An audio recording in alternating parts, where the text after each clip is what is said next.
Filip, dobro jutro. Mogoče najprej čestitke za ta res fenomenalen gol proti Bravo iz svoje polovice.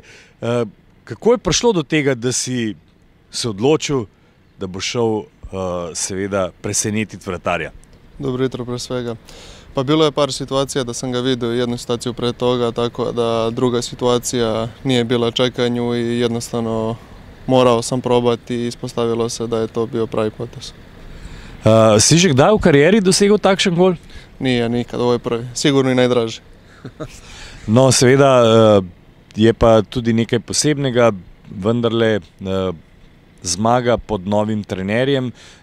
Kako si ti videl to tekmo? Ja, naravno. 3 boda su 3 boda, to se piše, hvala Bogu, pogotovo u ovoj situaciji kako se trenutno nalazimo, koja nije baš najbolja za klub koji ima jedno veliko ime u Sloveniji. Tako da utakmica je bila jedna teška utakmica po meni, hajde kažemo tog 70. minuta do tog prekida, bila je neizvesno jako utakmica, ali hvala Bogu pa smo postigli taj isto prelev gol Pišeka, tako da nastavit ćemo da se borimo i da skupljamo pike.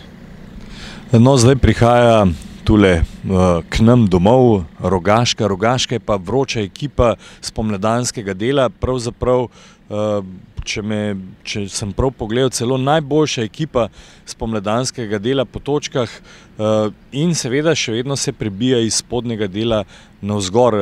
Kako se lotiti te tekme? Ja, bit će jedna veoma vruća utakmica.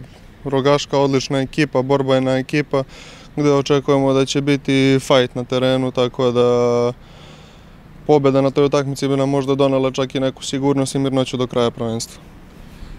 Kako pa je v garderobi, kako ste fantje? Malo se lakše diše sad, ali moramo da držimo taj tonus u ekipi da bi izgurali do kraja prvenstva to što smo zacrtali. Filip, hvala lepa in srečno v sredo na tekmi proti Rogaški. Ja, hvala vama.